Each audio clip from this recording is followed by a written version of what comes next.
Halo, pada pertemuan kali ini kita akan membahas mengenai pemecahan masalah dalam bilangan bulat. Oke, untuk selanjutnya kita akan menyaksikan penjelasan dari Ibu Maryam. Oke, halo. Kira-kira ada yang tahu nggak apa itu bilangan bulat? Bilangan bulat adalah bilangan bukan pecahan yang terdiri dari bilangan bulat positif, 0, dan bilangan bulat negatif, seperti yang ada di PPT. Contoh bilangan bulat positif yaitu 1, 2, 3, 4, 5, dan seterusnya. Contoh bilangan bulat 0 ya 0. Contoh bilangan bulat negatif yaitu negatif 5, negatif 4, dan seterusnya. Nah, untuk himpunan bilangan bulat, kita menandainya menggunakan kurung kulawal. Contohnya, nih ada di sini yaitu himpunan A.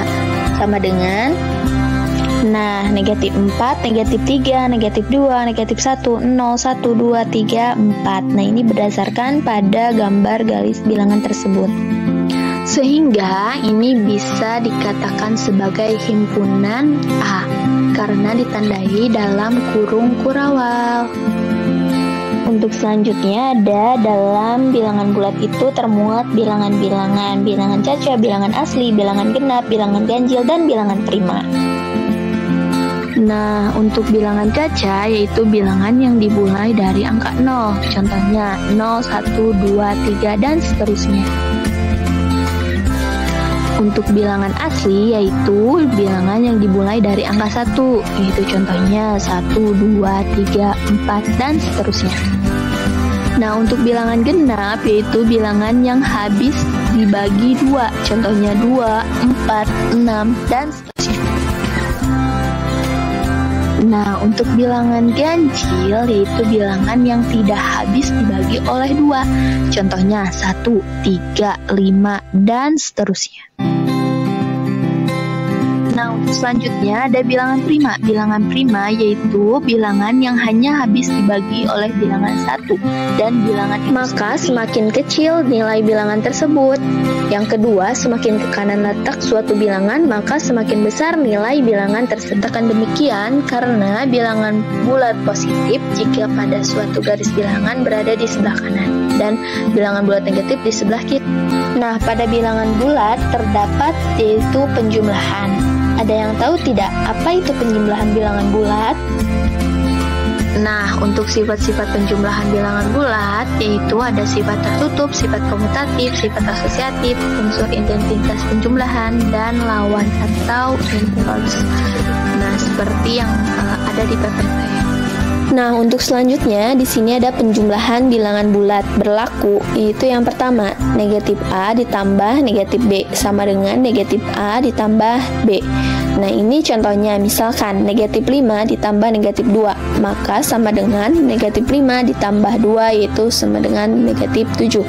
Dan yang kedua, terdapat negatif A tambah B sama dengan negatif A negatif B, yaitu contohnya, misalkan negatif 5 ditambah 2, maka sama dengan negatif 5 dikurangi 2 sama dengan negatif 3. Dan yang ketiga yaitu negatif A tambah B sama dengan negatif B dikurangi A. Maka akan contohnya yaitu negatif 5 ditambah 2 sama dengan 2 dikurangi 5, yaitu menghasilkan negatif 3. Halo semuanya. Nah, sekarang sama Ibu Septi kita akan belajar mengenai perpangkatan bilangan bulat. Bilangan berpangkat atau eksponen adalah bilangan yang dikalikan dengan dirinya sendiri hingga beberapa tingkat. Notasi pangkat digunakan untuk menuliskan berapa kali suatu bilangan yang dikalikan secara berulang dalam bentuk yang lebih sederhana. Nah, contohnya ini ada 2 kali 2 kali 2 sama dengan 2 pangkat 3, kemudian 3 kali 3 kali 3 kali 3 sama dengan 3 pangkat 3, 5 kali 5 kali 5 kali 5 sama dengan 5 pangkat 3. Sekarang kita akan belajar mengenai sifat-sifat bilangan berpangkat. Nah, yang pertama ada pangkat penjumlahan, yaitu jika ada perkalian bilangan berpangkat dengan basis yang sama, maka pangkatnya harus ditambah. Hal ini berlaku menjadi A pangkat M dikali A pangkat N sama dengan A pangkat M plus N. Nah, di sini contohnya ada 3 pangkat 2 dikali 3 pangkat 5 sama dengan 3 pangkat 2 plus 5 sama dengan 3 pangkat 7. Yang dijumlahkan adalah pangkatnya saja. Kemudian yang kedua ada pangkat pengurangan, yaitu jika ada pembagian bilangan berpangkat dengan basis yang sama, maka pangkatnya harus dikurang. Berlaku A pangkat M dibagi A pangkat N sama dengan A pangkat M dikurangi N. Contohnya adalah 2 pangkat 7 dibagi 2 pangkat 3 sama dengan 2 pangkat 7 dikurangi 3 sama dengan 2 pangkat 4. Yang dikurangi adalah pangkatnya saja. Yang ketiga adalah pangkat perkalian. Jika ada bilangan berpangkat yang dipangkatkan lagi, maka pangkatnya harus dikali. Hal ini berlaku, misal A pangkat M, kemudian dipangkatkan lagi dengan N, maka akan A pangkat M dikali N. Contohnya, 4 pangkat 3, kemudian dipangkatkan lagi pangkat 4. Menjadi 4 pangkat 3 4 pangkat 3 dikali 4 menjadi 4 pangkat 12. Yang keempat adalah perkalian bilangan yang dipangkatkan. Jika ada perkalian bilangan yang dipangkatkan, maka masing-masing bilangan tersebut dipangkatkan juga. Hal ini berlaku, misal A kali B dipangkatkan dengan M, maka menjadi A pangkat M dikali B pangkat M. Contohnya, 2 dikali 3 dipangkatkan 8, menjadi 2 pangkat 8. Sifat-sifat bilangan berpangkat yang kelima adalah pangkat negatif, yaitu jika ada bilangan berpangkat negatif, maka nilainya sama dengan 1 per bilangan eksponen tersebut, namun pangkatnya menjadi positif. Berlaku A pangkat negatif M sama dengan 1 per A pangkat M. Contohnya, 2 pangkat negatif 7 sama dengan 1 per 2 pangkat 7. Menjadi 1 pangkat 7 per 2 pangkat 7. Yang keenam ada pangkat 0. Jika ada bilangan yang berpangkat 0, maka hasilnya sama dengan 1 berapapun nilai bilangan basisnya, dengan syarat bilangan basisnya bukan sama dengan 0. Berlaku A pangkat 0 sama dengan 1. Contohnya, 2 pangkat 0 sama dengan 1, 7 pangkat 0 sama dengan 1. Selanjutnya ada bilangan negatif yang berpangkat. Yang pertama adalah bilangan negatif berpangkat ganjil. Suatu bilangan negatif jika dipangkatkan dengan bilangan ganjil, maka hasilnya adalah bilangan negatif. Berlaku, negatif A dipangkatkan dengan M adalah bilangan ganjil, maka hasilnya adalah negatif. Contohnya di sini, negatif 2 dipangkatkan dengan 3, menjadi negatif 2 dikali negatif 2 dikali negatif 2 sama dengan negatif 8. Yang kedua ada bilangan negatif berpangkat genap. Suatu bilangan negatif jika dipangkatkan dengan bilangan genap, maka hasilnya adalah bilangan positif. Nah, berlaku negatif A dipangkatkan N dengan N adalah bilangan genap, maka hasilnya adalah positif. Contohnya di sini negatif 2 dipangkatkan dengan 4. Nah, 4 kan adalah bilangan genap, maka hasilnya akan negatif 2 dikali negatif 2 dikali negatif 2 dikali negatif 2, hasilnya sama dengan 16. Selanjutnya ada akar kuadrat bilangan bulat, yaitu operasi akar kuadrat merupakan kebalikan dari operasi kuadrat. Contohnya, yang pertama ada 4 pangkat 2, yaitu kan sama dengan 16. Kemudian, akar pangkat 2 dari 16 adalah 4. Contoh yang kedua ada 6 pangkat 2 sama dengan 36. Maka, akar pangkat 2 dari 36 sama dengan 6. Contoh yang ketiga ada 7 pangkat 2 sama dengan 49. Maka, akar pangkat 2 dari 49 sama dengan 7. Contoh yang keempat ada 9 pangkat 2 sama dengan 81. Maka, akar pangkat 2 dari 81 adalah 9. Intinya yaitu akar kuadrat merupakan inverse atau kebalikan dari operasi kuadrat. Selanjutnya yaitu pengurangan bilangan bulat. Operasi hitung pengurangan pada dasarnya merupakan kebalikan dari operasi penjumlahan. Jika sebuah bilangan bulat positif A dikurangi dengan bilangan bulat positif B, maka akan menghasilkan bilangan bulat positif C, atau A dikurang B sama dengan C. Pada pengurangan bilangan bulat, maka berlaku rumus yaitu A dikurangi B sama dengan A ditambah negatif B, di mana hasil dari A dikurangi B akan sama dengan hasil dari A ditambah negatif B. Kita misalkan saja 6 dikurangi 4 sama dengan 2. Kemudian ketika 6 ditambah negatif 4, maka hasilnya pun akan sama, yaitu 2. Nah, yang kedua yaitu ada A dikurangi B sama dengan C, di mana C di sini merupakan bilangan bulat yang termasuk pada sifat tertutup. Selanjutnya yaitu perkalian pada bilangan bulat. Pada hakikatnya, perkalian pada dua buah bilangan bulat positif adalah penjumlahan yang berulang. Misalnya saja 3 dikali 2. Karena konsep dari perkalian ini yaitu penjumlahan yang berulang, maka kita akan menjumlahkan 3 sebanyak 2 kali, yaitu 3 tambah 3. Hasilnya 6. Maka ketika 3 dikali 2, hasilnya yaitu 6. Pada perkalian bilangan bulat positif dan bilangan bulat negatif, maka akan berlaku 1. A dikali negatif B sama dengan negatif AB. 2. Negatif A dikali B, hasilnya negatif AB. 3. Negatif A dikali negatif B sama dengan AB. 4. A dikali 0 sama dengan 0 dikali A sama dengan 0. 5.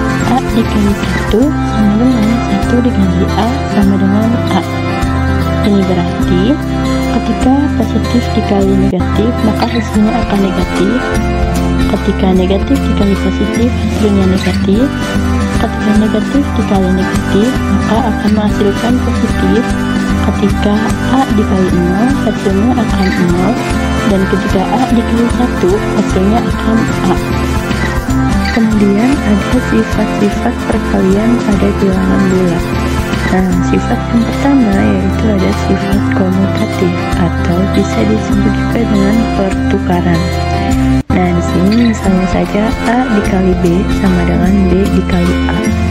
Posisi A dan posisi B pada ruas kiri berbeda dengan posisi A dan posisi B pada ruas kanan. Tetapi nanti hasil dari perkalian ini akan sama. Misalnya saja kita contohkan 4 dikali 5. Itu akan sama dengan 5 dikali 4, yaitu akan sama-sama menghasilkan 20. Sifat yang kedua yaitu sifat asosiatif atau pengelompokan, di mana A dikali kurung buka B dikali C kurung tutup sama dengan kurung buka A dikali B kurung tutup dikali C. Nah, B dikali C atau A dikali B ini yang terdapat di dalam kurung disebut pengelompokan. Namun, nanti hasil dari ruas kanan ataupun hasil dari ruas kiri akan sama. Misalnya saja 4 dikali kurung buka 5 dikali 6 kurung tutup sama dengan kurung buka 4 dikali 5 kurung tutup dikali 6. Nah, pada kedua ruas ini, ruas kanan dan ruas kiri, walaupun beda pengelompokannya, tapi hasilnya akan sama, yaitu 120. Yang ketiga ada sifat distributif atau penyebaran. Pada sifat distributif ini terbagi menjadi dua, di mana sifat distributif perkalian terhadap penjumlahan dan sifat distributif perkalian terhadap pengurangan. Yang pertama yang akan kita bahas yaitu terhadap penjumlahan, di mana A dikali kurung buka B ditambah C kurung tutup sama dengan kurung buka A dikali B kurung tutup ditambah kurung buka A dikali C kurung tutup.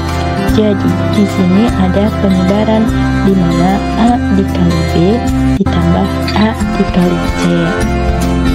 Misalnya saja kita langsung ke contohnya. Di sini 2 dikali kurung buka 3 ditambah 4 kurung tutup, hasilnya yaitu kurung buka 2 dikali 3 kurung tutup ditambah kurung buka 2 dikali 4 kurung tutup, hasilnya yaitu 14. Selanjutnya ada sifat distriktif terhadap pengurangan, di mana A dikali kurung tutup B dikurangi C kurung tutup sama dengan A dikali B dikurangi A dikali C. Kita langsung saja ke contoh, yaitu 5 dikali kurung buka 7 dikurangi 6 kurung tutup. Maka hasil penjabarannya yaitu 5 dikali 7 dikurangi 5 dikali 6, di mana hasilnya yaitu 5. Berikutnya yaitu pembagian bilangan bulat. Pembagian adalah inverse dari perkalian, yang artinya bahwa pembagian adalah operasi kebalikan dari perkalian.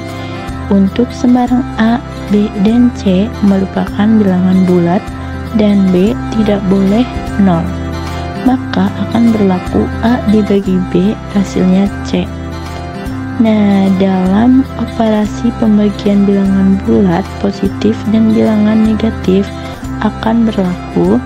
Yang pertama, ketika suatu bilangan positif dibagi dengan bilangan negatif, maka akan menghasilkan bilangan negatif.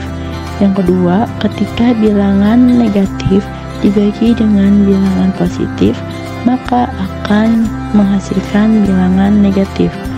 Yang ketiga, ketika bilangan negatif dibagi bilangan negatif, maka hasilnya positif. Dan yang keempat, ketika bilangan positif dibagi dengan bilangan positif, maka hasilnya akan bilangan positif. Kemudian yang kelima, ketika A dibagi 0, maka hasilnya tidak didefinisikan. A di sini yaitu bilangan bulat. Kemudian yang keenam, ketika 0 dibagi A, hasilnya akan 0. Oke, untuk pertemuan kali ini dicukupkan. Terima kasih atas perhatiannya. Sampai jumpa di pertemuan berikutnya. Salam.